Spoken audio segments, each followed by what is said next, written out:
So in this video, I make this speaker, this Bluetooth speaker box. In what it is a box that I made with a Bluetooth speaker kit. So if that's interesting, stick around. I'll see how I made it.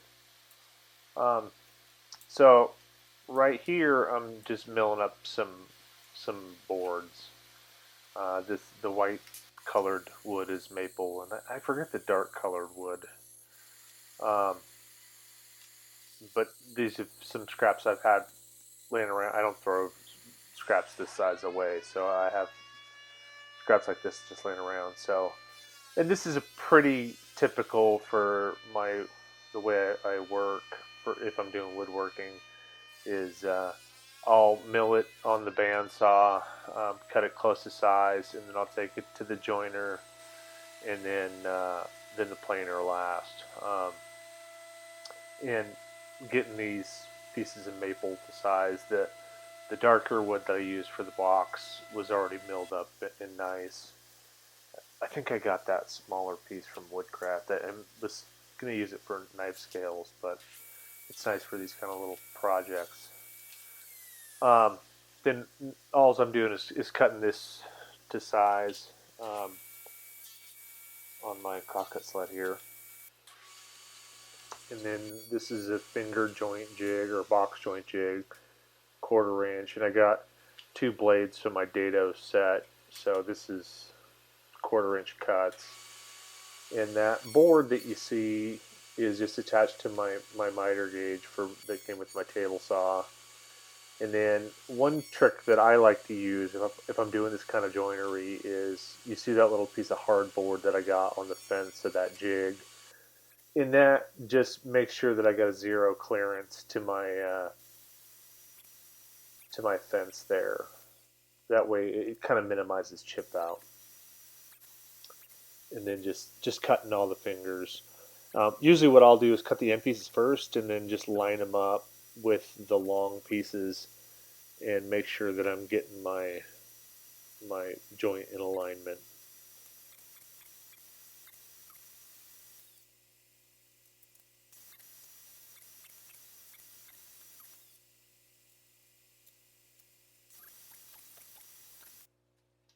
And then the next thing to do is the glue up. Um, one mistake I made here is when I glued this up, I glued it up crooked.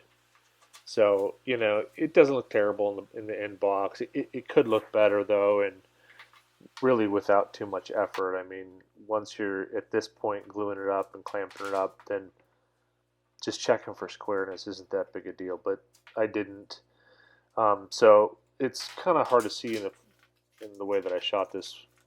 But I'm taking some of that dark wood dust, sawdust, and I'm rubbing it into those joints, and it kind of fills any tiny cracks. If there's big gouges or something like that, it's not going to help. But if there's tiny cracks, rubbing some of that into the glue will help fill those cracks, and then um, it blends the cracks in as when you go and sand it down in the end. Also helps the glue clean up too. So that's what I'm doing here. Everything clamped up, and I'm just rubbing some sawdust in the joints. And then I got a wet paper towel there cleaning up excess glue with. Once I got the box built, um, so I just set the box on these pieces of wood and traced out the inside because it's not square. And how do you fit a crooked board into it or a board into a crooked hole? Is I just traced the hole on the board and then cut it out, and then I sanded it to fit. And then that piece there that I'm using as a guide light for the speakers is the piece from the kit. So if you buy that kit, and I bought it from Amazon, they're little laser cut pieces of particle board that fit together, and I'm sure you can super glue them together and get it done in no time. But I'm using that. It's similar size, the project I'm making, but the speaker spacing and and the whole layout I knew would fit if I did it that way. So that's what I did. Now I'm drilling the bulk of that out with the Forstner bit, And then I don't know if I ended up showing it or not, but I ended up using that um, that template or that piece from the kit as a template with my router, and just a template bit for my router. And now what I'm doing is I drill the hole for the switch that comes with the box, and I'm just going to chisel it to fit that the rectangular shape of the switch. It's not super easy to see here, but there was, I started out with a hole. I drilled a hole as close as I could to fit the size of the rectangle.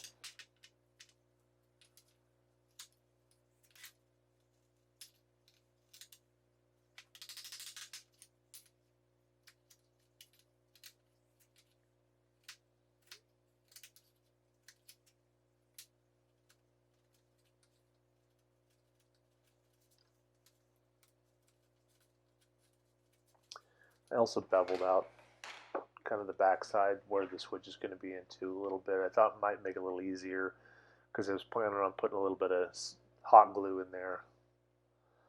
Now this is a battery holder. This thing comes, this operates off of 4 AA batteries, which I didn't know when I bought this kit. I assumed it was a rechargeable battery, and had I known it, I would have bought a different kit. The speakers sound okay. Quality isn't great, but it was very inexpensive on Amazon, and it came with this. And I'm sure that if I read the description more carefully, it would have told me that that's the kind of batteries it takes. Um, but keep that in mind if you want to do a project like this. The woodworking was kind of a fun project, but the speaker kit wasn't great. I think next time if I tried this, what I'd probably do is I think Rockler makes a Bluetooth speaker kit. I would I would do that. Um, excuse me. So what I'm doing here is I'm just putting some glue blocks in. I'm spacing the front of the speaker box with a couple of popsicle sticks and put the glue blocks in, and then I will glue that front in just to give a little bit more stability to that front because there's no groove or anything that thing sits in. It's just strictly held in by glue. So I don't know if that's necessary on a project this small, and the fit was pretty good for that anyway. So not sure that's necessary, but that's what I did for at least for the front of this. And then same trick. I'm just using a little bit of the maple sawdust this time, and then cleaning it. This part wasn't very well thought out. The problem with having a crooked box and having a crooked face, and then you got to cut to fit the hole, is then when you glue that in, a if it gets hot and cold, that the wood's going to expand and contract, and probably that joint's not going to last forever.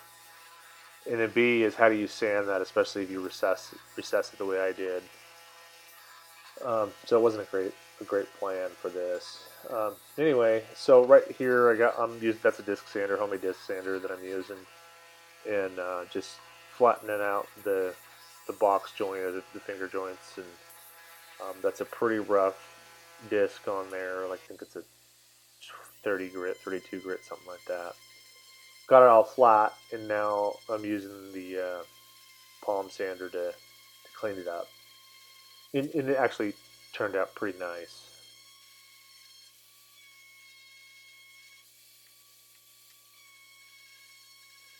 You can see it looks like there's glue blocks in there for the back too, but I didn't glue the back in because it's got change the batteries out. So those glue blocks are screw blocks really for the back, and I super glued those in to hold them in place, and then I added some 2-part epoxy to help finish that out. So here, there was a couple of tiny spots where there was a little bit of a gap that my first gluing didn't fill. So I sanded down some more of that wood and got some sawdust, and here I'm just filling some more of those gaps. And if you have a palm sander, this is it's not a very quick process, but it's a very easy process. Um, put a little sawdust and some glue, and then let it dry, and then sand it off. It's no big deal. So here I'm trying to, well, that's a scraper that I'm using there. I'm trying to sand and flatten that inside that's recessed popsicle stick in there. I scraped and I did some hand sanding. All in all, it turned out pretty nice, but had I thought this through better, or had I done a better glue up, I could have saved myself a lot of work on this. And I'm not showing all of the work I did on this, but just so you kind of get the idea of what I had to go through to get that cleaned up, sanded up. And then the box is already sanded. I'm just going through and sanding off the rest of that glue and making sure it's all flat and kind of finished sanding it too. So, and then that's just a sanding block, and I'm breaking the corners, making it easier to handle.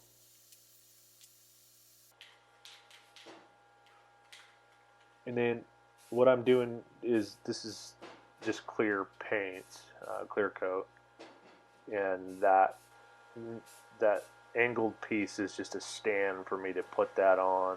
That'll hold it up so I can paint all the way around it. That way I don't have to hang it. A lot of my paint projects I just hang from like the garage door, um, or something on the ceiling in my shop. So that's all this is. Nothing special, just some scrap I had laying around, and I'm painting some clear coat. And this is, I only show painting one coat of this, but I think I painted 4 coats. Super light coat the first time, and then the 3 little bit heavier coat, three more little bit heavier coats. And then here I'm doing assembly. So I put one speaker in, and then from here I connected, there's a little control board that this kit comes with. Screw the speaker in, and then I attach both speakers to the control board, and then that control board and the other wiring, I'll fit it all back through that hole. You could definitely put the speakers on and then connect it, and at least in a box this small, the wires are long enough. But I thought it would be easier to connect them first and then put them all through. In these, I don't know if I showed it, but I drilled pilot holes for the little tiny screws the speakers came with when I had the template piece out from the original kit, which made this go pretty smooth. So here I am making the connections to that control board, and then I'll feed that control board back into the box, and then finish screwing the other speaker down.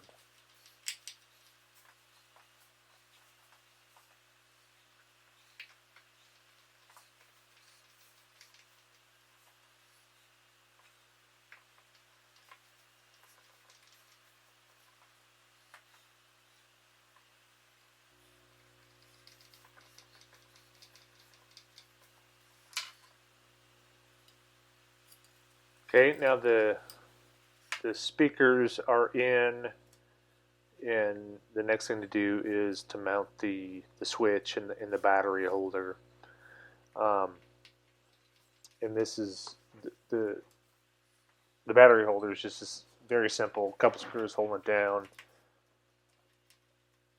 and then the switch. This switch for the kit has these little keepers.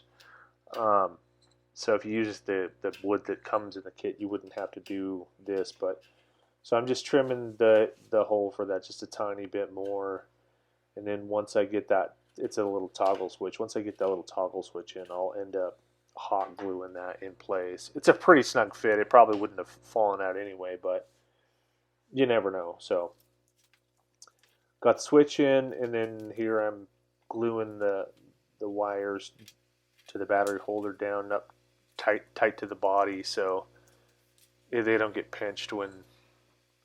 This is actually a gift from my mom, so when my mom takes the back cover off, puts it back on, the wires won't accidentally get pinched. And then a little hot glue on that control board and to keep it from rattling around, and then stick the batteries in, and that should be it. Uh, I ended up not seating those batteries in there correctly, and it didn't come on at all, which is why in this picture you see my multimeter there. I had taken it back apart, figure out why it wasn't working. Anyway, figured out I just had the battery holder is snug, and so I just needed to slide one of the batteries into me so that it was making connection. And then here I'm trying it out. Um, it makes a really loud like connecting sound when it first comes on, but then it sounded pretty good. This kit was, like I said, I bought it from Amazon. It was pretty inexpensive, like $20. Got it in 2 days, and sounds pretty good. I'm pretty happy with it. I'm curious to see how long the batteries last in this kit. Um, but that's it. The speaker sounds pretty good. Pretty happy with the project, and that's about it. Here it is, all done.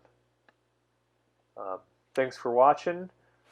If you haven't done so and you liked it, hit the like button for me and hit subscribe, and have a good day. Thank you.